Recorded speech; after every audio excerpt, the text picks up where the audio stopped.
হযরত ইউনূস আলাইহিস সালাম একেবারে মাছের পেটে, বলে ওই মাছ রে খাইছে আর একটা মাছ, এই মাছ আবার উপরে নাই, একেবারে সমুদ্রের তলদেশে। ওই জায়গায় ইউনূস আলাইহিস সালাতু ওয়াস সালাম আল্লাহরে ডাকছে। আল্লাহ তাআলা ডাক শুনছেন কি শুনেন নাই? আল্লাহ তাআলা এই দোয়া, এই ডাক শুনতে পারছে। তার মানে যেখানেই থাকি না কেন একনিষ্ঠতার সাথে যদি আল্লাহকে ডাকা হয়, আল্লাহ ডাকের সাড়া দেয়। হাদিসের মধ্যে প্রসিদ্ধ একটি ঘটনা আছে। 3 যুবক ভ্রমণের জন্য বের হয়েছে। কিছু দূর যাবার পর এক পাহাড়ের পাশ দিয়ে তারা পথ চলতেছে। হঠাৎ আকাশ মেঘাচ্ছন্ন, ঝড় উঠল, বৃষ্টি শুরু হয়ে গেল। বৃষ্টি থেকে, ঝড় থেকে বাঁচার জন্য তারা পাহাড়ের পাদদেশে একটা গর্তের মধ্যে আশ্রয় নিল। তারা চিন্তা করতেছে বৃষ্টি শেষ হবে, ঝড় শেষ হবে, আমরা বাড়িতে ফিরে যাব। কিন্তু আল্লাহ তাআলা ভিন্ন কিছু চাইলেন। উপর থেকে একটা বড় পাথর গড়িয়ে তাদের গর্তের মুখের উপরে পড়ল। এই বিশাল পাথরটা গর্তের মুখের উপরে পড়েছে। গর্তটা পুরোপুরি বন্ধ হয়ে গেছে, কোনো আলো নাই, কেউ কাউকে দেখা যায় না, কেমন যেন আমাবস্যার অন্ধকার। 3 যুবক তাদের সর্বশক্তি দিয়ে ধাক্কাধাক্কি করে পাথরটা এক চুল পরিমাণও নড়াতে পারে নাই। এবার তারা চূড়ান্ত রূপে হতাশ। আর বুঝি বাড়িতে ফিরে যাওয়া হবে না, মায়ের চেহারা আর দেখা হবে না। 3 জনে পরামর্শ করলো কি করা যায়। বলে আমাদের শক্তি এই পাথর সরাতে ব্যর্থ হতে পারে, তবে এই পাথর সরানো অতি সহজ, যার জন্য তিনি কে? 3 যুবক পরামর্শ করলো আমরা আল্লাহ তাআলার কাছে দোয়া করব, সাহায্য চাইব। তবে এই সাহায্য এমন কর্ম, এমন আমলের ওসিলা দিয়ে চাইব যেই আমলটা একমাত্র আল্লাহ তাআলার জন্যই আমরা করেছি, দুনিয়ার কারো জন্য করি নাই, দুনিয়ার কাউকে দেখানোর জন্য করি নাই, একমাত্র আল্লাহ তাআলার সন্তুষ্টির জন্য করেছি।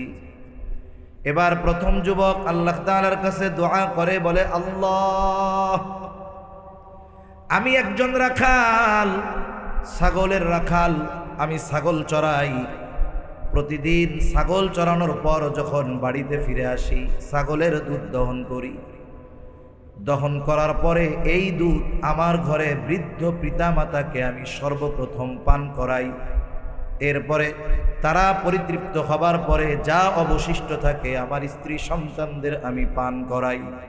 আমি কখনোই আমার মা বাবার আগে আমার স্ত্রী সন্তানদের দুধ পান করানোটা পছন্দ করি না। ঘটনাক্রমে একদিন আমার বাড়িতে ফিরতে অনেক রাত হয়ে গেল। বাড়িতে ফিরে দেখলাম আমার স্ত্রী সন্তান ক্ষুধায় কাতর। আমি ছাগলের দুধ দহন করলাম। দহন করে দুধের পাত্র আমি আমার বৃদ্ধ মা বাবার কাছে নিয়ে গেলাম। রাত বেশি হয়ে যাওয়ায় আমার মা বাবাও গভীর ঘুমে আচ্ছন্ন। আমি তাদেরকে ডাকাও পছন্দ করলাম না, আবার আমি তাদের আগে সন্তান স্ত্রীকে দুধ পান করানো পছন্দ করলাম না। আমি দুধের পাত্র হাতে অপেক্ষায় থাকলাম কখন আমার মা বাবা ঘুম থেকে জাগ্রত হবে। মা বাবা ঘুম থেকে জাগ্রত হলো, তাদেরকে দুধ পান করালাম। এরপরে আমি আমার স্ত্রী সন্তানকে দুধ পান করালাম। ও মালিক, আমার এই কাজটা যদি শুধুমাত্র আপনার জন্য হয়ে থাকে, মুসিবতে পড়েছি, বিপদে পড়েছি, আল্লাহ এই বিপদ থেকে আপনি আমাদের উদ্ধার করে। এই ভালো কাজের ওসিলা দিয়া দোয়া করেছে। নবীজি সাল্লাল্লাহু আলাইহি ওয়াসাল্লাম বলেন, মুহূর্তের মধ্যে তার দোয়া কবুল হয়ে গেছে। পাথরটা সামান্য একটু সরে গেছে, আলো আসে, দেখা যায়, তবে এখনো বের হবার পরিমাণ ফাঁকা হয় নাই, রাস্তা হয় নাই। এইবার দ্বিতীয় যুবক আল্লাহ তাআলার কাছে দোয়া করে, বলে আল্লাহ, আমার একজন চাচাতো বোন অভাবী ছিল, দরিদ্র ছিল, আমি তাকে কিছু অর্থ দিয়ে সহযোগিতা করেছিলাম। এই বিষয়টাকে কেন্দ্র করে আর তার দারিদ্রতার সুযোগ নিয়ে আমি তার সাথে জেনায় লিপ্ত হতে ইচ্ছা পোষণ করলাম। একটা সময় অভাবের কারণে সে আমার প্রস্তাবে রাজি হয়ে গেল। আমি যখন তার সাথে গোপন অভিসারে মিলিত হব, আমার ওই চাচাতো বোন আমাকে বলল, ভাই তুমি যেটা করতে চাচ্ছ এটার ব্যাপারে তুমি আল্লাহকে ভয় করো। এই কথা বলার সাথে সাথে আমি তার থেকে চলে আসলাম, ফিরে আসলাম। যুবক বলে, আল্লাহ, আমার এই কাজ থেকে ফিরে আসাটা যদি শুধুমাত্র আপনার জন্য হয়, আয় আল্লাহ, আমরা মুসিবতে পড়েছি, বিপদে পড়েছি, আপনি আমাদেরকে এই বিপদ থেকে উদ্ধার করেন। নবীজি সাল্লাল্লাহু আলাইহি ওয়াসাল্লাম বলেন, এই ব্যক্তি দোয়া করার সাথে সাথে দোয়া কবুল হয়ে গেল। পাথরটা আরেকটু সরে গেল, এখনো বের হওয়ার মতো জায়গা হয় নাই। এইবার তৃতীয় ব্যক্তি আল্লাহর কাছে দোয়া করে, বলে, আল্লাহ, একদিন এক লোককে আমি আমার কাজের জন্য নিলাম, সারাদিন কাজ করবার পর লোকটা তার মজুরি না নিয়ে আমার থেকে চলে গেল। আমি তার ওই পারিশ্রমিক মজুরির পয়সাটা, টাকাটা আলাদা করে রাখলাম, অপেক্ষায় আছি, এই বুঝি সে আসে আর তার হকটা তাকে দিয়ে দিব। কিন্তু দীর্ঘদিন পার হয়ে গেল, লোকটার আসার খবর নাই। আমিও তার এই টাকাটা ফেলে রাখা পছন্দ করলাম না। আমি তার ওই পারিশ্রমিকের মূল্য দিয়ে ছোট্ট একটা ছাগলের বাচ্চা ক্রয় করলাম। বাচ্চাটা বড় হলো, একটা সময় বাচ্চাটা বড় হবার পরে এটাও বাচ্চা দিল। এক সময় মোটামুটি বড় এক পাল ছাগল হয়ে গেল, যেটা রক্ষণাবেক্ষণ করা আমার জন্য সম্ভব হচ্ছিল না। এগুলোর মধ্য থেকে কয়েকটা বিক্রয় করে আমি একটা রাখাল এই ছাগল পালনের জন্য নিয়োগ দিলাম। বিশাল এক পাল ছাগল হয়ে গেল।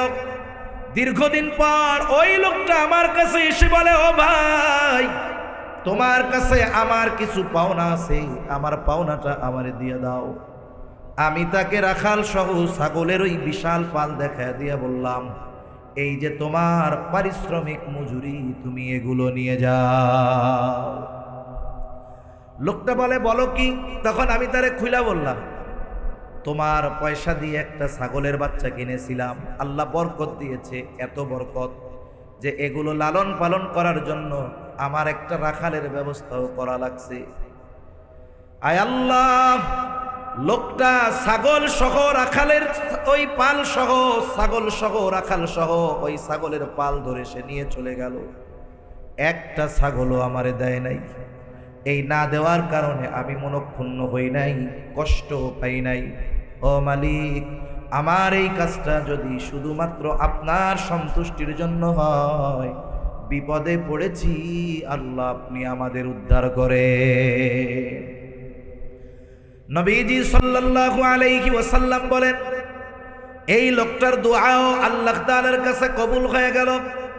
সাথে সাথে পাথরটা আর একটু সরে গেল, বের হওয়ার মতো জায়গা হয়ে গেল।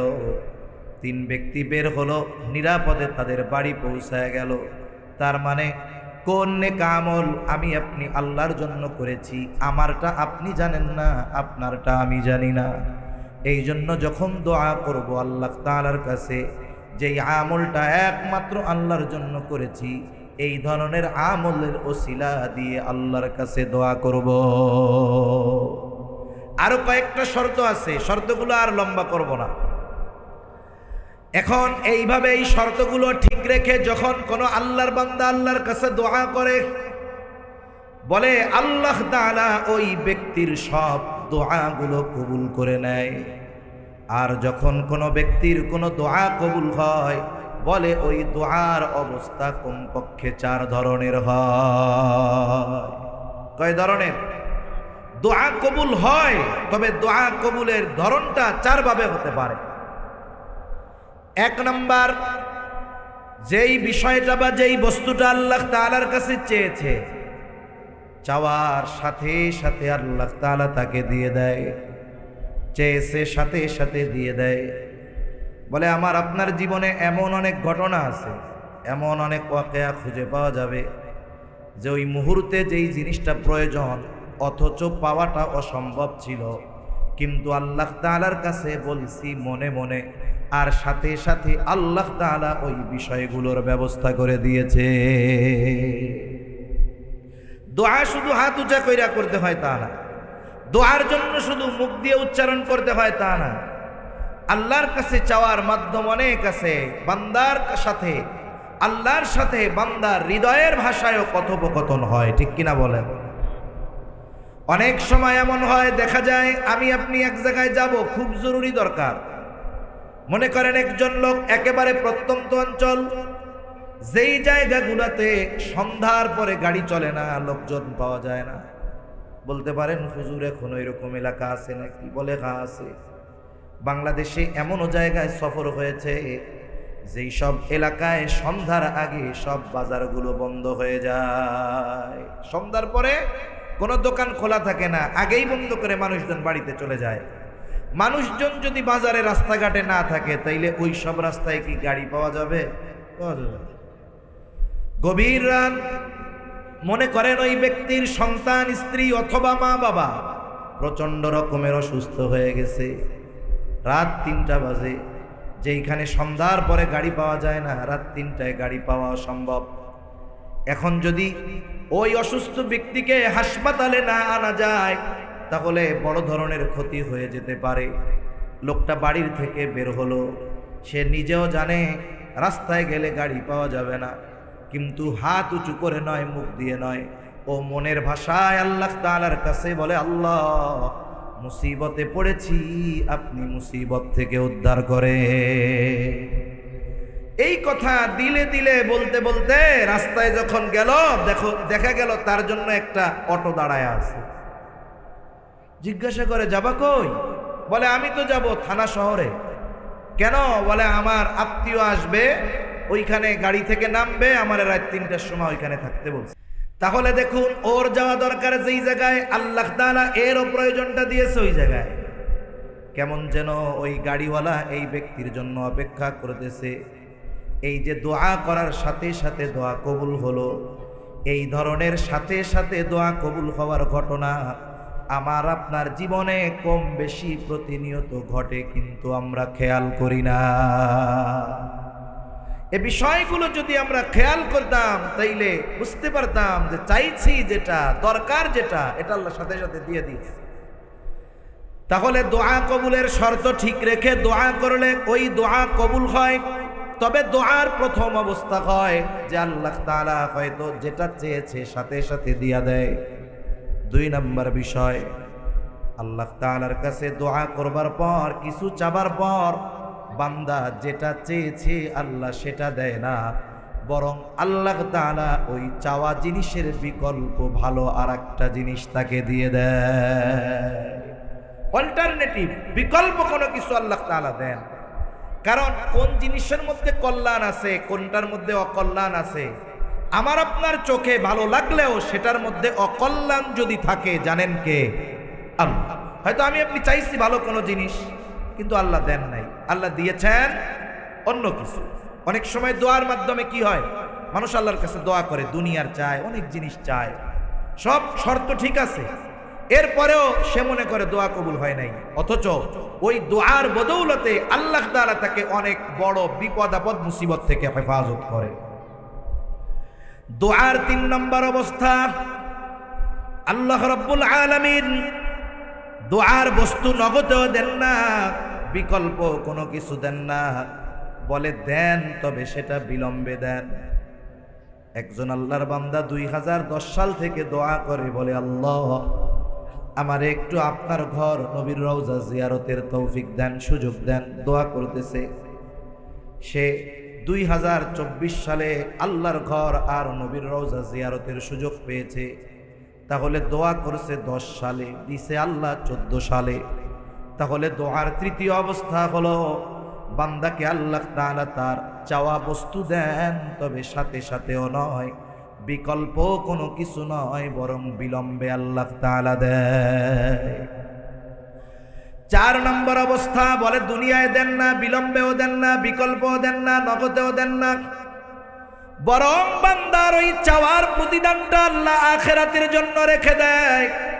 কিয়ামতের দিন বান্দার হাতে যখন আল্লাহ তাআলা আমলনামা পৌঁছায়া দিবে, প্রত্যেকের হাতে প্রত্যেকের আমলনামা পৌঁছায়া যাবে। আমলনামা যেই ভাষায় হোক না কেন, মানুষ যত গণ্ড মূর্খ হোক না কেন, সকলকে আমলনামা পড়বার যোগ্যতা যিনি দিবেন তিনি কে? সবাই আমরা আমাদের আমলনামা পড়তে পারবো। এইবার বান্দা আমলনামা পড়বে, এক পাশে আমল আর এক পাশে সওয়াব। সে দেখবে আমার গোটা হায়াতের নামাজের সওয়াব এত, রোজার সওয়াব এত, দান সাদকার সওয়াব এত, মানুষকে ভালো আচরণ করেছি মানুষের সাথে তার সওয়াব এত, জিকিরের সওয়াব এত। এইভাবে এক পাশে আমল আর এক পাশে তার ওই আমলের বিনিময়ে প্রাপ্ত সওয়াবগুলো লেখা থাকবে। এক পাশে সর্বশেষ বিশাল এক সওয়াবের পরিমাণ লেখা থাকবে, কিন্তু তার বিপরীতে বড় কোনো আমল পরিলক্ষিত হবে না। বান্দা এবার অবাক হয়ে আল্লাহ তাআলার কাছে জিজ্ঞাসা করবে, বলবে আল্লাহ, নামাজের সওয়াব, রোজার সওয়াব, হজের সওয়াব, যাকাতের সওয়াব সবগুলো বুঝতে পারলাম, কিন্তু এই পাশে বিশাল এক সওয়াবের পরিমাণ, কিন্তু উল্লেখযোগ্য কোনো আমল তো দেখি না। কোন আমলের কারণে এত সওয়াব আল্লাহ দিলেন? আল্লাহ তাআলা তখন বলবে, বান্দা, তুমি যে দুনিয়ায় আমি আল্লাহর কাছে দোয়া করতে চাইতা, ও বান্দা, তুমি মনে করতা যে তোমার ওই চাওয়া জিনিস আমি তোমারে দেই নাই, এই জন্য হতাশ হইতা, বলতা আরে পাইলাম না। দোয়া মনে হয় আল্লাহ তাআলা কবুল করে না। বলে, বান্দা, তোমার ওই চাওয়া বস্তুগুলো তোমার কল্যাণের জন্যই আমি দুনিয়ায় দেই নাই। ওই যে দুনিয়ায় যেই চাওয়া বস্তুগুলা দেই নাই, ওই বস্তুগুলো দুনিয়ায় না দিয়ে আজকে তোমার আমলনামায় সওয়াবের পাহাড় দিয়ে দেওয়া হয়েছে। লোকটা এবার আল্লাহর কাছে বলবে, আল্লাহ, তাইলে দুনিয়ায় যেগুলো দিছিলেন ওইগুলো দুনিয়ায় না দিয়ে সব একসাথে আখেরাতে দিতেন, তাইলেই না ভালো হইতো। তার মানে দুনিয়াতে যদি দোয়ার শর্ত ঠিক রেখে এমন কোনো কিছু আমাদের মনে হয় যে আমাদের দোয়া মনে হয় কবুল হচ্ছে না, এটা মনে হয় আল্লাহ দিচ্ছে না, হতাশ হওয়া যাবে না, বরং ওই চাওয়াকে আরো বড় পরিমাণে আখেরাতে আমাদের দিবেন কে? আল্লাহ তাআলা দিবেন। এজন্য দোয়া কবুলের ব্যাপারে হতাশ হওয়া যাবে না, নিরাশ হওয়া যাবে না। এটাও দোয়া কবুলের অন্যতম এক শর্ত। দোয়া করার সাথে সাথে নিরাশ হওয়া যাবে না, আল্লাহ মনে হয় কবুল করবে না, এটা করা যাবে না। কেউ যদি মনে করে আল্লাহ মনে হয় কবুল করবে না, তাহলে দোয়া কবুলের ক্ষমতার ব্যাপারে আল্লাহকে অক্ষম মনে করা হবে। কিন্তু সকল চাওয়া দেওয়ার ক্ষমতা আল্লাহর আছে না নাই? অবশ্যই আছে। এই জন্য দোয়া করার ক্ষেত্রে আমরা কখনো কার্পণ্যতা করব না, বরং দোয়া হলো এমন এক অস্ত্র যার মাধ্যমে অসম্ভবকে সম্ভব করা যায়। দোয়া এটা এমন এক অস্ত্র যার মাধ্যমে অসম্ভবকে সম্ভব করা যায়। তিরমিজির বর্ণনা আসছে, দোয়ার মাধ্যমে বান্দা তার ভাগ্যের পরিবর্তন ঘটাতে পারে। এজন্য বান্দা যদি আল্লাহর কাছে চায়, আল্লাহ তাআলা খুশি হয়। আল্লাহ তাআলা এই জন্য বলেন, ওয়া ক্বালা রাব্বুকুম উদউনি আস্তাজিব লাকুম। আল্লাহ সুবহানাহু ওয়া তাআলা জানায় দেন, বান্দা, উদউনি আস্তাজিব লাকুম, আমাকে তোমরা ডাকো, আমি তোমাদের ডাকের সাড়া দিব। তাহলে যেই বান্দা আল্লাহকে ডাকে, বান্দার ডাকের সাড়া যিনি দেন তিনি কে? তবে এই ডাকাটা হতে হবে দৃঢ়তার সাথে, ইস্তেকামাতের সাথে, একনিষ্ঠতার সাথে ডাকতে হবে। এই যে দৃঢ়তা, একনিষ্ঠতা, এটার অনেক দাম। কারণ দুনিয়ার মানুষ জাগতিক বিষয়ে সফলতা অর্জনের অন্যতম মাধ্যম একনিষ্ঠতা আর দৃঢ়তা। এগুলোর মাধ্যমে মানুষ জাগতিক সফলতা অর্জন করতে পারে। আর যদি একনিষ্ঠতার সাথে, দৃঢ়তার সাথে আল্লাহকে ডাকে, তাহলে ওই ডাকের সাড়া আল্লাহ দিবেন কি দিবেন না? দিবেন। এই জন্য দৃঢ়তা বড় এক জিনিস। যে কোনো আমলের ফলাফল পাওয়ার জন্য একনিষ্ঠতা এবং দৃঢ়তা দরকার। দৃঢ়তা আর একনিষ্ঠতার সাথে যে কোনো আমল করলে ওই আমলের ফল আল্লাহর পক্ষ থেকে পাওয়া যায়। দুনিয়ায় না পাওয়া গেলে আখিরাতেও পাওয়া যায়। দুনিয়াতেও গুনাহ করার ক্ষেত্রেও মানুষ অনেক সময় একনিষ্ঠতার সাথে গুনাহ করে। এমনও হয় কোন পাপী সে যদি একনিষ্ঠতা আর দৃঢ়তার সাথে আল্লাহ তাআলাকে ডাকে, আল্লাহ তার ডাকেও সাড়া দেয়। সুবহানাল্লাহ। ঘটনা আছে, বলে একজন মুশরিক ছিল, মুশরিক মূর্তি পূজক। তার একটা দেবতা ছিল, তার নাম হলো সনম। সে ওই মূর্তির পূজা করত, বারবার তারে ডাকতো সনম সনম সনম সনম সনম। তার মনে বড় আশা যে তার উপাস্য হিসাবে সে যাকে গ্রহণ করেছে ওই দেবতা ওই মূর্তি একদিন তার ডাকের সাড়া দিবে। বড় আশায় আছে যে একদিন ডাক দিয়া আমারে বলবে, আমার এত ডাকস কেন, তোর অসুবিধার কথা আমারে ক। এত ডাকা ডাকে, পারলে ঘুম বাদ দিয়ে তারে ডাকে। অনেক সময় এমন হয় মানুষ যদি তন্দ্রাচ্ছন্ন থাকে, কথা বলতে গেলে উল্টাপাল্টা হয়ে যায়। হয় কি হয় না? হয়। ছোটবেলায় আমাকে কইতো, যেটা কইতে পারবি ঘন ঘন কি কয়, পাকা গাব ফুলা বাপ ফুলা গাব। তা কইতে গেলে কি হয়, পাকা বাপ ফুলা বাপ হয়ে যায়, মানে জবানের জড়তার কারণে। এখন অনেক সময় মানুষ যখন তন্দ্রাচ্ছন্ন হয়, ক্লান্ত থাকে, দেখা যায় কথা বলতে চায় আর একটা, মুখ দিয়া বাইর হয় আর একটা। ও তো ডাকতে ডাকতে ক্লান্ত, সনম সনম সনম। একদিন ডাকতে ডাকতে এত ক্লান্ত হয়ে গেছে, সনম আর মুখ দিয়া বাইর হয় নাই, সমাদ মুখ দিয়া বের হয়ে গেছে। সমাদ মুখ দিয়া বের হয়ে গেছে। বলেন তো সমাদ কার নাম? আল্লাহর নাম। আল্লাহর পক্ষ থেকে জবাব চলে আসছে। যে কথা বোঝানোর জন্য বলতেছি, যে একনিষ্ঠতা আর দৃঢ়তার সাথে যদি কোনো পাপী মুশরিক আল্লাহকে ডাকে, আল্লাহ তার ডাকেও সাড়া দেয়। এজন্য দৃঢ়তা, ইস্তেকামাত, একনিষ্ঠতা এগুলার অনেক দাম। হযরত জুনাইদ বাগদাদী রহমাতুল্লাহি আলাইহি একদিন তার শাগরেদদের নিয়ে এক জায়গায় যাচ্ছেন। যাওয়ার সময় তিনি দেখতে পাইলেন একটা লোকরে শুলিতে চড়ানো হচ্ছে। লোকটার দুই হাত নাই, দুই পা নাই, লোকটারে শুলিতে চড়ানো হচ্ছে। এ বেটা তো মরার আগেই মরা, আবার এটারে শুলিতে চড়ায় কেন? কাছে গিয়ে জানতে পারলো লোকটা ডাকাতি করতো, মানুষের সম্পদ জোর করে অন্যায়ভাবে মানুষের কাছ থেকে কেড়ে নিত, বিশৃঙ্খলা সৃষ্টি করত, মানুষের জনমনে তার কারণে ভয় আতঙ্ক কাজ করত। ডাকাতি করে ধরা পড়েছে। প্রথমবার তার শাস্তি হিসাবে ডান হাত বাম পা কেটে দেওয়া হয়েছে। কিন্তু লোকটা তার ডাকাতি বন্ধ করে নাই। এই আমলের উপরে সে ইস্তেকামাতের সাথে আছে। আবার কিছুদিন পর ধরা পড়ছে, এইবার বাম হাত ডান পা কেটে দেওয়া হয়েছে। এইবার দুই হাতও নাই, পাও নাই। এই অবস্থায়ও ওই আল্লাহর বান্দা ডাকাতি ছাড়ে নাই, ডাকাতি চালায়া যায়।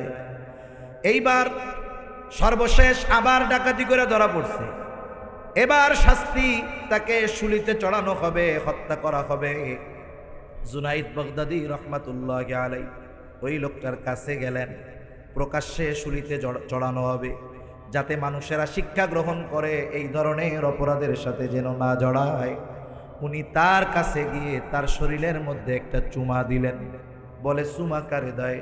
যারে মোহাব্বত করে, ভালোবাসে, তাকে চুমা দেয়। উপস্থিত সকলে অবাক, কি ব্যাপার? জামানার কুতুব জুনাইদ বাগদাদী কেন এই ডাকাতকে চুম্বন করলো? জিজ্ঞাসা করে, হযরত এইরকম একজন পাপিষ্ঠকে চুম্বন করার কারণ কি? জুনাইদ বাগদাদী বলেন, আরে শোনো, আমি তো তাকে চুমা করি নাই, বরং তার একটা গুণকে আমি চুম্বন করেছি। লোকটা চুরি ডাকাতি করার অপরাধে এক হাত এক পা হারাইছে, এরপরেও সে কাজ ছাড়ে নাই। ওই কাজের উপরে সে দৃঢ়তার সাথে ছিল। আবার তার আর এক হাত আর এক পা কেটে দেওয়া হলো, এরপরেও সে ওই কাজ ছাড়ে নাই। এইবার তাকে শুলিতে চড়ানো হয়েছে। এরপরেও দেখো, হাত পা হারানোর পরেও সে জানে এরপরে ধরা পড়লে আমার মৃত্যুদণ্ড হবে। এরপরেও সে তার কাজ থেকে ফারেক হয় নাই, কাজকে বাদ দেয় নাই, ইস্তেকামাতের সাথে তার এই কাজ চালায়া গেছে। আমি তার ডাকাতি, আমি তার পাপ, আমি তার অন্যায়কে চুম্বন করি নাই, বরং ওই যে দৃঢ়তা, ইস্তেকামাত, এটাকে আমি চুম্বন করেছি। একজন মানুষ যদি পাপাচারে লিপ্ত অবস্থায় ইস্তেকামাতের সাথে থাকার কারণে সে জানের পরোয়া না করে, তাহলে দ্বীনের ব্যাপারে আমাদের সর্বোচ্চ দৃঢ়তার সাথে থাকা দরকার। কারণ ইমানদার যখন যে কোনো বিষয়ে দৃঢ়তার সাথে থাকে, তার সামনের বাধা যত কঠিন হোক, ওই বাধা উত্তরণের তৌফিক তাকে যিনি দেন তিনি কে? আরো জোরে বলেন, কে দেন? আল্লাহ তাআলা তাকে ওই ক্ষমতাটা দেন। তাহলে আল্লাহ তাআলার কাছে দোয়া কবুলের অন্যতম বিষয় হলো একনিষ্ঠতার সাথে, ইখলাসের সাথে দোয়া করা এবং ইস্তেকামতের সাথে থাকা। কারণ ইস্তেকামত বড় একটা পাওয়ার, বড় একটা শক্তি। এখন বলেন, জুনায়েদ বাগদাদির ঘটনায় আমি কোন জায়গা থেকে গেছি? কে বলতে পারবেন কোন জায়গা থেকে গেছি? ইস্তেকামতের উপরে থাকা, এটা কোন জায়গা থেকে জানি গেলাম? আমি সকালে ঘুম হয়েছে তো আমার জেহেন কাজ করতেছে খুব স্লো স্লো, জেহেনে শব্দ আসতেছে পরে। সমা রাইট, খালি আয়োজন করছে তা না, কেউ কইতে পারেন, উনি মনে করাই দিচ্ছে খাঁটি আয়োজক। আল্লাহ কবুল করুক, আল্লাহ তাআলা ভাইয়ের মাদ্রাসা কবুল করুক। কতজন পাগড়ি পাবে? 11 জন। হিফজের নতুন সবক নিবে 11 জন। কোরআনুল কারীমের নতুন সবক নেবেন 86 জন। আমপাড়ার সবক নেবে 40 জন। মাশাআল্লাহ, আল্লাহ তাআলা বরকত দান করুক, বলি আমিন। যেখানে মধু আছে ওই জায়গায় মৌমাছি যায়, ঠিক না? মাদ্রাসা তো বিশাল বিল্ডিং আর কারুকার্য খচিত কোনো ইমারতের নাম নয়। বাংলাদেশে অনেক প্রতিষ্ঠান আছে, প্রত্যন্ত অঞ্চলে অনেক জায়গায় যাওয়ার কারণে দেখার সুযোগ হয়েছে। বড় বড় ভবন আছে, কিন্তু সেখানে ছাত্র নাই। কেন নাই? বলে লেখাপড়া নাই, মূল জিনিসটা ওই জায়গায় নাই। আর অনেক জায়গা আছে বাসস্থান নাই, ইমারত নাই, বিল্ডিং নাই। থাকাটা দোষণীয় নয়, কিন্তু আবার চিন্তা করতে পারে, তাইলে হুজুর বিল্ডিং এর কাম ধরছে, এটা দরকার কি? যা আছে তাই থাক। থাকা তো দোষণীয় নয়, এটা তো প্রয়োজন হয়ে দাঁড়াইছে। এজন্য মূল জিনিস যেখানে থাকে সেটা যদি চিপা রাস্তা দিয়া 15 কিলো ভিতরেও হয়, ওই মৌমাছির মতো মধু অন্বেষণকারীরা জায়গা মতো গিয়ে হাজির হয়ে যায়, ঠিক কিনা বলেন? আল্লাহ ভাইকে ভাইয়ের প্রতিষ্ঠান কবুল করুক, সকলে বলি আমিন। তাহলে একনিষ্ঠতা আর একাগ্রতার সাথে ডাকার কারণে মুশরিক ওই ব্যক্তির ডাকের সাড়া দিয়েছেন যিনি, তিনি কে? আল্লাহ তাআলার কাছে ডাকলে আল্লাহ মাফ করে দেয়। প্রসিদ্ধ ঘটনা হাদিসের মধ্যে আসছে, মুসা আলাইহিস সালামের জামানা বৃষ্টি হয় না। মূল কথাগুলা শুধু বলা উদ্দেশ্য, বৃষ্টি হয় না, সালাতুল ইস্তিসকা আদায় করবে, বৃষ্টি প্রার্থনার নামাজ আদায় করা হবে। আমাদের দেশেও সালাতুল ইস্তিসকা আদায় করা হয়। গত বছর আমরা দেখেছি বাংলাদেশের প্রায় সকল জায়গায় কম বেশি বৃষ্টির নামাজ পড়া হয়েছে, কি হয় নাই? অনেকে চিন্তা করছে যে কি ব্যাপার, এত নামাজ পড়লো বৃষ্টি হয় না কেন? বলে বৃষ্টির নামাজ পড়বে, বৃষ্টি হবে, এর অন্যতম শর্ত ওই নামাজের মধ্যে কোনো পাপী থাকতে পারবে না। সুদখোর, ঘুষখোর সবটি নিয়ে একসাথে নামাজ পড়লে নামাজই তো কবুল হবে না। তা ওই নামাজ কি বৃষ্টি নামাইতে পারবো? পারবে না। অথচ আমরা অতীতের অনেক বুজুর্গদের কথা শুনেছি, শত শত বছর আগের না, 30, 40, 50 বছর আগেও বুজুর্গরা ছিলেন। গবাদি পশু, ছাগল যা নেওয়া যায় সব নিয়ে ফাঁকা মাঠে গেছে, কোথাও মেঘ নাই, প্রখর রোদ, নেককার মানুষগুলো সাথে গেছে, বৃষ্টির নামাজ পড়ছে, দোয়া শুরু করছে, দোয়া শেষ হওয়ার আগে বৃষ্টি শুরু হয়ে গেছে। মুসা আলাইহিস সালাম সবাইরে নিয়ে খোলা ময়দানে গেছে বৃষ্টি প্রার্থনার নামাজ আদায় করার জন্য। আমাদের দোয়া কবুল হলো কি হলো না, আর হলে এই দোয়ার ফলাফল নগদে না বাকিতে, এটা আমরা জানি না। কিন্তু পয়গম্বর আলাইহিস সালামের কানেকশন সরাসরি আল্লাহ তাআলার সাথে, এই জন্য দোয়া কবুল এবং দোয়ার অবস্থাটা তারা সরাসরি জানতে পারে। পয়গম্বর মুসা আলাইহিস সালাম দোয়া করে, দোয়া কবুল হয় না। আল্লাহ তাআলা জানায় দিলেন, পয়গম্বর আপনার এই লোকগুলার মধ্যে একজন লোক আছে বড় নাফরমান, ওই লোকটা যদি এখান থেকে বের না হয়ে যায় তাহলে আপনাদের দোয়া আল্লাহর কাছে কবুল হবে না। ওই ব্যক্তির কারণে বৃষ্টি হচ্ছে না, এটারে সরাইতে হবে। মুসা আলাইহিস সালাম উপস্থিত সকলের মধ্যে ঘোষণা করে দিলেন, কোন ব্যক্তি আছো পাপাচারে লিপ্ত, আল্লাহর অবাধ্যতায় লিপ্ত, এখান থেকে তুমি বের হয়ে যাও, তোমার জন্য বৃষ্টি হচ্ছে না, বের হয়ে যাও। আর যদি স্বেচ্ছায় বাইরে না হও তাহলে কিন্তু নাম যাই না, নাম কয়া দিমু। যদি সমাজে এমন কোনো ব্যক্তি থাকে, প্রত্যেক সমাজে কম বেশি এমন লোক থাকে, মার্কা মারা চোর আছে না? মনে করেন আপনাদের এলাকায় একজন আছে মার্কা মারা চোর, সবাই জানে ওই লোক চোর, চোরও এটা জানে আমি যে চোর সবাই জানে। তার মানে চোরও সবাইকে জানে, সবাই চোরের ব্যাপারেও জানে। এখন বলেন তো ওই লোকটা কি এইটা পছন্দ করবে যে আমরা যদি এখন এই জায়গায় বলি যে আমাদের মধ্যে চোর কে আছো খাড়াও? বলেন তো ওই চোর জানে যে সবাই জানে আমি চোর, আমিও জানি যে এরা আমাকে চিনে, এরপরেও চোর কি দাঁড়ায় বলবে যে ভাই আমি হইলাম সেই মার্কা মারা নাম্বার 1 চোর? বলবে? বলবে না। বরং যদি কোনো মজলিসে তাকে ইন্ডিকেট করে চোর বলা হয়, সে বলবে খবরদার, আমার কিন্তু মান সম্মান আছে, বুঝাই না কথা কই না। অথচ সে জানে আমি চোর, সবাই জানে সে চোর। কোন ব্যক্তি যতই পাপ করুক না কেন তার পাপ সমাজে প্রকাশিত হয়ে যাক, এটা কেউ চায় না। ওই ব্যক্তি এবার আল্লাহর কাছে দিলের ভাষায় বলে, আল্লাহ এত পাপ করেছি আপনি গোপন রেখেছেন মালিক, আজকে যেন আমার পাপটা ফাঁস না হয়ে যায়। হৃদয়ের ভাষায় আল্লাহ তাআলাকে ডাকতেছে একাগ্রতার সাথে, একনিষ্ঠতার সাথে, হাত উঁচু করে না, মুখ দিয়াও কিছু বলে না, হৃদয়ের ভাষায় আল্লাহকে ডাকতেছে, আল্লাহর কাছে ক্ষমা চাইতেছে, দোয়া করতেছে।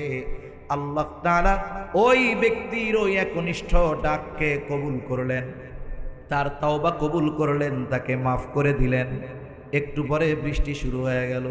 মুসা আলাইহিস সালাম বলে, আল্লাহ কি ব্যাপার, কেউ তো বাহির টাহির হইল না, তাইলে বৃষ্টি শুরু হইল কেমনে? আল্লাহ তাআলা জানায় দিলেন, ও পয়গম্বর মুসা, আমার ওই বান্দা একনিষ্ঠতার সাথে আমাকে ডেকেছে, তওবা করেছে, আমি আল্লাহ তার সব গুনাহগুলো মাফ করে দিয়েছি। তাহলে কেউ যদি ডাকার মতো ডাকে, সে যদি পাপীও হয়, তার ডাকে সাড়া দেয় কে? জোরে বলেন। কি সাড়া দেয়? পৃথিবীর এমন কোন জায়গা নাই যেই জায়গা থেকে ডাকলে আল্লাহ তাআলা শুনে না। হযরত ইউনূস আলাইহিস সালাম একেবারে মাছের পেটে, বলে ওই মাছ রে খাইছে আর একটা মাছ, এই মাছ আবার উপরে নাই, একেবারে সমুদ্রের তলদেশে। ওই জায়গায়ও ইউনূস আলাইহিস সালাতু ওয়াস সালাম আল্লাহরে ডাকছে। আল্লাহ তাআলা ডাক শুনছেন কি শুনেন নাই? আল্লাহ তাআলা এই দোয়া, এই ডাক শুনতে পারছে। তার মানে যেখানেই থাকি না কেন একনিষ্ঠতার সাথে যদি আল্লাহকে ডাকা হয়, আল্লাহ ডাকের সাড়া দেয়। এখন কথা হলো, আল্লাহ যে আমার ডাকের জবাব দেয়, সাড়া দেয়, বুঝবো কেমনে? হাজী ইমদাদুল্লাহ মুহাজিরে মক্কি রাহমাতুল্লাহি আলাইহিকে একজন জিজ্ঞাসা করে, হযরত আল্লাহ তাআলা তো বলছে উদউনি আস্তাজিব লাকুম, আমারে ডাকো আমি তোমাদের ডাকের সাড়া দিব, জবাব দিব। কিন্তু আল্লাহ যে ডাকের সাড়া দিল, জবাব দিল, এটা বুঝবো কেমনে? হযরত জবাব দিছে, শোনো, দুনিয়াতে তুমি যদি কাউকে অপছন্দ করো বা তোমাকে যদি কেউ অপছন্দ করে, তারে তুমি একবারের জায়গায় 2 বার ডাকলে সে বিরক্ত হবে। সন্তানের প্রতি বাবার কত মহব্বত। কোনো বাবা যদি সর্বোচ্চ পরিশ্রম করে বাড়িতে আসে, একটু বিশ্রাম নেয়, সন্তান যদি 1 বার 2 বার 5 বার 10 বার ডাকে, বারবার যখন ডাকে, এক সময় বাবা বিরক্ত হয়ে যায়। সে তখন স্ত্রীকে ডাক দিয়া বলে, এখন ওরে সরাও তো, আমার একটু বিশ্রাম নিতে দাও। তার মানে কি দেখেন, মহব্বতের সন্তানের ডাক এটাও এক সময় বিরক্তিকর মনে হয়। আল্লাহ সুবহানাহু ওয়া তাআলার কাছে কোনো বান্দার ডাক যদি অপছন্দ হতো, তাহলে আল্লাহ তাআলা দ্বিতীয়বার ডাক দেওয়ার সুযোগ দিতেন না, জবান বন্ধ করে দিতেন। এজন্য প্রথমে যদি ডাক দেবার পর আবার যদি পরের বার ডাক দিতে পারো, বুঝবা তোমার ডাকের সাড়া দিছেন কে? আল্লাহ। সর্বশেষ একটা কথা বইলা শেষ করি। দোয়া হলো এমন এক পাওয়ার, এমন এক অস্ত্র, যার মাধ্যমে আল্লাহ তাআলার কাছ থেকে অসম্ভবকে সম্ভব করা যায়। কোরআনুল কারীমে এই ধরনের অনেক ঘটনা আছে। একটা ঘটনা শুধু আপনাদের সাথে একটু আলোচনা করি। জলিলুল কদর পয়গম্বর হযরত জাকারিয়া আলাইহিস সালাম জাকারিয়া আলাইহিস সালাম সন্তানের আশায় থাকতে থাকতে এক সময় নিজে বৃদ্ধ হয়ে গেছেন, চুল পেকে গেছে, দাড়িগুলো পেকে গেছে, এখনো সন্তান হয় না। সাথে সাথে এটাও তিনি জানতে পারছেন তার স্ত্রীও বন্ধা। তাহলে স্ত্রীও বন্ধা, নিজেও বৃদ্ধ, সন্তান হওয়ার আর কোনো উপায় নাই। তিনি এই ব্যাপারে মোটামুটি নিশ্চিত আমার আর সন্তান হবে না। পবিত্র কোরআনুল কারীমে একজন নারীর নামে সূরা আছে, সেই নারীর নাম হলো মারিয়াম আলাইহাস সালাম। মারিয়াম আলাইহাস সালামের বাবার নাম ইমরান, বাইতুল মুকাদ্দাসের ইমাম ছিলেন। মারিয়াম আলাইহাস সালাম যখন মায়ের গর্ভে, মারিয়াম আলাইহাস সালামের মা আল্লাহর কাছে মানত করছে, বলছে, আল্লাহ, আমার যেই সন্তান দুনিয়ায় ভূমিষ্ঠ হবে, এই যে পেটের যেই সন্তান, এটাকে আমি আপনার জন্য উৎসর্গ করে দিলাম। তার মানে বাইতুল মুকাদ্দাসে সে থাকবে, মসজিদের খেদমত করবে, বিবাহ শাদী করবে না, কোনো পারিবারিক জীবন তার থাকবে না। গোটা হায়াত আল্লাহর সন্তুষ্টির জন্য ইবাদত আর দিন মসজিদের খেদমতে সে কাটায়া দিবে। মারিয়াম আলাইহিস সালাম যখন গর্ভে, এই দোয়া মারিয়াম আলাইহিস সালামের মা করছে। তৎকালীন সময়ে বাইতুল মুকাদ্দাসের খেদমতের জন্য কোনো নারীকে নিয়োগ দেওয়া হতো না। মুফাসসিরিনে কেরাম বলেন, এই দোয়ার মাধ্যমে মারিয়াম আলাইহিস সালামের মা সুকৌশলে আল্লাহ তাআলার কাছে ছেলে সন্তান চাইছে। উনি যেই জিনিসটা মানত করছে, এটা পূর্ণ করতে হলে ছেলে দরকার, ঠিক কিনা বলেন? তিনি আল্লাহ তাআলার কাছে কৌশলে ছেলে সন্তান চাইছে, কিন্তু আল্লাহ তাআলা তাকে দিয়েছেন একটা মেয়ে। যখন সন্তান ভূমিষ্ঠ হয়েছে, তিনি অবাক হতবাক, কি হলো, আর কি চাইলাম আর কি হলো। ইতিমধ্যে ইমরান দুনিয়া থেকে বিদায় নিয়েছে, মানত পূর্ণ করতে হবে। যেহেতু মেয়ে মানুষ, একটু বয়স হওয়ার পর জাকারিয়া আলাইহিস সালাম ছিলেন মারিয়াম আলাইহিস সালামের খালুর তত্ত্বাবধানে দিয়ে দেওয়া হলো। মারিয়াম আলাইহিস সালাম দিনের বেলায় মসজিদের পাশে তার জন্য একটা খানকা রুম বানানো হয়েছে, ওই জায়গায় তিনি অবস্থান করতেন, ইবাদত বন্দেগী করতেন, আর রাতের বেলায় তিনি খালার কাছে অতিবাহিত করতেন। মারিয়াম আলাইহিস সালাম প্রাপ্তবয়স্কা হয়ে গেলেন। মারিয়াম তো সাধারণ নারীদের মতো নারী নয়। আল্লাহ তাআলা মারিয়াম আলাইহিস সালামের মাধ্যমে তার কুদরতের এক বহিঃপ্রকাশ ঘটাবেন। পিতাবিহীন ঈসা আলাইহিস সালামকে দুনিয়াতে পাঠাবেন আল্লাহ। মারিয়াম আলাইহিস সালাম প্রাপ্তবয়স্কা হয়ে গেছেন। একদিন তিনি গোসলখানায়, ইতিমধ্যে জিবরাইল আলাইহিস সালাম একজন সুদর্শন পুরুষের বেশে ওনার সামনে হাজির।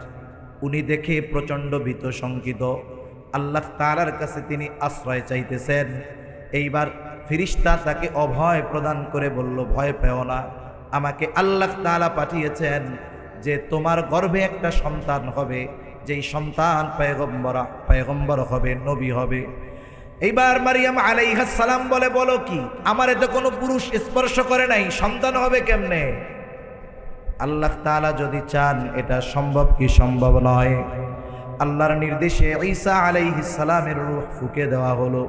মারিয়াম আলাইহিস সালাম এখন সন্তান সম্ভবা। আল্লাহর কুদরত। মুফাসসিরিনে কেরাম বলেন, যখন কোনো মেয়ে গর্ভবতী হয়, যখন কোনো মেয়ে সন্তান সম্ভবা হয়, তার শারীরিক গঠনের মধ্যে পরিবর্তন ঘটে। সন্তান ভূমিষ্ঠ হওয়ার সময় যত নিকটবর্তী হয়, তার দৈহিক গঠনের তত পরিবর্তন ঘটে। কিন্তু মারিয়াম আলাইহিস সালামের ব্যাপারে আল্লাহ তাআলা এমন এক কুদরত দেখিয়ে দিয়েছেন যে ঈসা আলাইহিস সালাম দুনিয়ায় ভূমিষ্ঠ হওয়ার আগ পর্যন্ত কখনো কেউ ওনাকে দেখে বলতে পারতো না মারিয়ামের গর্ভে কোনো সন্তান রয়েছে। এটা কেউ বুঝতে পারে নাই ওনার সন্তান দুনিয়ায় ভূমিষ্ঠ হওয়ার আগ পর্যন্ত। এখন সন্তান যদি গর্ভে আসে, ডাক্তারের কাছে গেলে ডাক্তার কি কয়?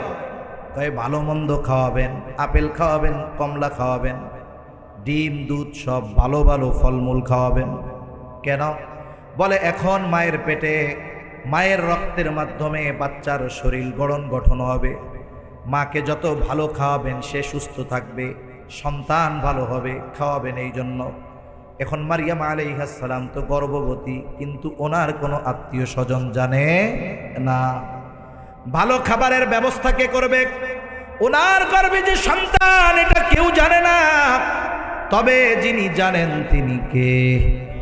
এই জন্য ভালো খাওয়ানোর জিম্মাদারি নিয়ে নিয়েছেন আল্লাহ। জাকারিয়া আলাইহিস সালাম যখনই রুমের মধ্যে ঢোকে, মারিয়াম আলাইহিস সালামের সামনে হরেক রকমের খাবার। আল্লাহ তাআলা কোরআনুল কারীমের মধ্যে বলেন, কুল্লামা দাখালা আলাইহা জাকারিয়াল মিহরাবা ওয়াজাদা ইনদাহা রিজকা ক্বালা ইয়া মারইয়ামু আন্না লাকি হাযা। জাকারিয়া আলাইহিস সালাম যখনই খোঁজ খবর নেওয়ার জন্য মারিয়াম আলাইহিস সালামের রুমের মধ্যে ঢুকে, তখনই ঢুকে দেখে হরেক রকম ফলমূল। অসময়ের ফল বলে গ্রীষ্মের ফল শীতে, শীতের ফল গ্রীষ্মে। এখন তো কৃষি অনেক প্রযুক্তি কৃষি খাতকে এগিয়ে নিয়ে গেছে। এখন সারা বছর বাজারে আম পাওয়া যায়।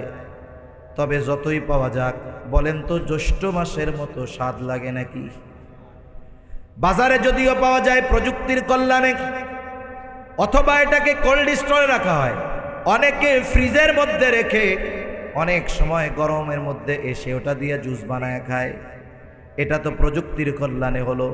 ওই সময় তো এমন কোনো ব্যবস্থা ছিল না, যেই ফল যেই সিজনে ওই সিজন ছাড়া কোনো ফল পাওয়া যেত না। জাকারিয়া আলাইহিস সালাম রুমের মধ্যে ঢুকে দেখে একেবারে গাছ পাকা তরুতাজা ফল মারিয়ামের সামনে ভরপুর, অথচ ওই ফলগুলোর সিজন এখন নয়, বরং সারা বাজার তালাশ করলেও এরকম একটা ফল পাওয়া যাবে না। এইটা দেখা উনি মারিয়ামরে জিজ্ঞাসা করে, ইয়া মারিয়ামু আন্না লাকি হাদা, হে মারিয়াম এটা তোমার জন্য কোথার থেকে আসলো, কোথার থেকে পাইলা, কে দিল তোমারে এই ফল? মারিয়াম আলাইহিস সালাম জবাব দেন, ক্বালাত হুয়া মিন ইনদিল্লাহ, তিনি বলেন এই ফল যার পক্ষ থেকে এসেছে তিনি কে? জাকারিয়া আলাইহিস সালাম তো নবী, ওনার ঈমান ওনার বিশ্বাস এত উচ্চ পর্যায়ের, এই কথা বলার পরে উনি আর কোনো প্রশ্ন করেন নাই, কারণ উনি জানেন যে অসময়ে গাছ পাকা তরুতাজা ফল দেওয়া আল্লাহর জন্য শুধু সহজ না, অতি অতি অতি সহজ, ঠিক কিনা বলেন? এই জন্য তিনি আর কোনো কিছু জিজ্ঞাসা করেন নাই। কিন্তু আমরা হইলে কি করতাম? আগে বলতাম আল্লাহ দিছে তো বুঝলাম, লাঠি একখান হাতে লইয়া তুই কই পাইছিস আগে এটা কহ। আল্লাহ দিছে তো বিশ্বাস করছি, কিন্তু তুমি পাইলা কোথায় আগে এটা বলো। হাজারো জবাব দিহি তার কাঠগড়ায় আমরা দাঁড় করায় ফেলতাম। উনি আর কিচ্ছু বলেন না। তবে এই দৃশ্য দেখার পরে ওনার দিলে একটা কথা চলে আসছে, যেই মালিক মারিয়ামকে অসময়ে তরু তাজা গাছ পাকা ফল খাওয়াতে পারে, আমি বৃদ্ধ হলেও, আমার সন্তান আমার স্ত্রী বন্ধা হলেও, এই বৃদ্ধ আর বন্ধা জুটিকে আল্লাহ তাআলা সন্তান দিতে পারে। ওই রুমের মধ্যেই তিনি আল্লাহর কাছে দোয়া করেন। আল্লাহ তাআলা দোয়ার খবর জানায় দেন, হুনালিকা দাআ জাকারিয়া রাব্বাহ ক্বালা রাব্বি হাবলি মিন লাদুনকা যুররিয়াতান তাইয়্যিবাহ ইন্নাকা সামিউদ দুআ ফানাদাতহুল মালাইকাতু ওয়া হুয়া কাইমুন ইউসাল্লি ফিল মিহরাব আন্নাল্লাহা ইউবাশশিরুকা বিয়াহইয়া। তিনি ওই রুমের মধ্যেই আল্লাহর কাছে দোয়া করে বলে, আল্লাহ ক্বালা রাব্বি হাবলি মিন লাদুনকা যুররিয়াতান তাইয়্যিবাহ, ও রব আমারে আপনি একটা পবিত্র সন্তান দেন। হয়তো তিনি মনে মনে বলতেছে, ও রব আপনি তো সেই রব যিনি মারিয়ামকে অসময়ে গাছ পাকা তরুতাজা ফল খাওয়াইতে পারেন। আপনি তো চাইলে, আমি বৃদ্ধ আমার স্ত্রী বন্ধা, আপনি চাইলে আমাদেরকেও সন্তান দিতে পারেন। এই যে একনিষ্ঠতার সাথে দোয়া কবুল করে নিয়েছেন কে? জোরে কন। মেডিকেল সায়েন্স দুনিয়ার বিজ্ঞান বলবে এটা অসম্ভব, কিন্তু এই অসম্ভব সম্ভব করার ক্ষমতা যার আছে তিনি কে? দোয়া করে নিজের রুমের মধ্যে চলে গেছেন, নামাজে দাঁড়ায় গেছেন। ফেরেশতারা জাকারিয়া আলাইহিস সালামকে ডাক দিয়ে সন্তানের সুসংবাদ দিচ্ছে। সন্তানের সুসংবাদ দেন। শুধু সুসংবাদ দিয়েছে তা নয়, এই সন্তানের নাম আল্লাহ তাআলা রেখে দিয়েছেন ইয়াহইয়া। তাহলে দোয়া হলো এমন এক পাওয়ার, দোয়া হলো এমন এক শক্তি যার দ্বারা অসম্ভবকে সম্ভব করা যায়, ঠিক কিনা বলেন? এজন্য এই দোয়ার ব্যাপারে আমরা কার্পণ্যতা করব না। এই জন্য আল্লাহর কাছে দোয়া করব। শুধু ইমাম সাহেব নামাজের পরে মাহফিলের মধ্যে দোয়া হবে এই দোয়ার আশায় শুধু থাকবো তা নয়, বরং মাঝে মাঝে রাতের বেলায় নীরবে নিভৃতে আল্লাহ তাআলার কাছে সকল চাওয়াগুলো বিনয়ের সাথে চাইব। এজন্য আল্লাহ তাআলার কাছে যারা দোয়া করে না, এই দোয়াকে আল্লাহ বলেছেন ইবাদত। দোয়াকে ইবাদত বলছেন কে? আরো আসতে বলেন কে? দোয়াকে ইবাদত বলেছেন আল্লাহ। এই জন্য আল্লাহ বলেন উদউনি আস্তাজিব লাকুম, বান্দা আমাকে ডাকো, আমি তোমার ডাক তোমাদের ডাকে সাড়া দিব। এরপরে আল্লাহ তাআলা বলেন ইন্নাল্লাযীনা ইস্তাকবিরুনা আন ইবাদাতি, যে আমার ইবাদতের ব্যাপারে অহংকার প্রদর্শন করে, তার মানে অহংকার করে যে আল্লাহর কাছে দোয়া করে না, হাত উঁচা করতে গেলে মাইন্ডে লাগে, এইরকম আল্লাহর বান্দা আছে না নাই? কেউ যদি হাত উঁচু করে বিনয়ের সাথে আল্লাহর কাছে চায়, বেকা চোখে তাকায়া করে বেদাতি কয়, আছে না নাই? দোয়ার মধ্যে সবচাইতে বিনয়ী ভাব বলেন তো হাত উঁচু করা, আল্লাহ তাআলার কাছে দুহাত পেতে চাওয়া, হাত পাওয়া, হাত পাতা, এটা হলো বিনয় প্রকাশের অন্যতম মাধ্যম।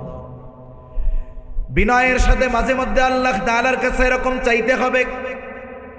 কেউ যদি এই বিষয়গুলোর ব্যাপারে অহংকার প্রদর্শন করে, আল্লাহ বলেন ইন্নাল্লাযীনা ইস্তাকবিরুনা আন ইবাদাতি, কেউ যদি দোয়া করার ব্যাপারে আল্লাহ তাআলার এই দোয়া করার ব্যাপারে আল্লাহর কাছে চাওয়ার ব্যাপারে অহংকার প্রদর্শন করে, শুধু হাত উঁচু করে চাওয়া এটা নয়, এটা সমাজের একটা অবস্থা বললাম আপনাদের। আল্লাহ তাআলা ওই ধরনের মানুষের ব্যাপারে বলেন ইন্নাল্লাযীনা ইস্তাকবিরুনা আন ইবাদাতি সায়াদখুলুনা জাহান্নামা দাখিরিন, এই দোয়ার ব্যাপারে যারা অহংকার প্রদর্শন করে তাদেরকে আল্লাহ তাআলা লাঞ্ছিত অপমানিত অবস্থায় জাহান্নামের মধ্যে প্রবেশ করাবে। এজন্য দোয়ার ক্ষেত্রে আমরা কোনো কার্পণ্যতা করব না, বলেন ইনশাআল্লাহ। আমার আপনার জীবনের সর্ববৃহৎ থেকে সবচেয়ে ক্ষুদ্র সব বিষয়ে যার কাছে চাইব তিনি কে? আল্লাহর কাছে চাইব। এজন্য নবীজিও বলেন আদ-দুআউ হুয়াল ইবাদা, দুআই ইবাদত। শুধু তাই না, আদ-দুআউ মুখুল ইবাদা। নবীজি সাল্লাল্লাহু আলাইহি ওয়াসাল্লাম বলেন দোয়া হলো ইবাদতের মগজ, ইবাদতের মূল। আল্লাহ তাআলা আমাদের সকলকে জীবনের সব প্রয়োজনে তার কাছে চাওয়ার তৌফিক আল্লাহ দান করেন। সকলে বলি আমিন। ওয়া আখিরু দাওয়ানা আনিল হামদুলিল্লাহি রাব্বিল আলামিন। আসসালামু আলাইকুম ওয়া রাহমাতুল্লাহি ওয়া বারাকাতুহু।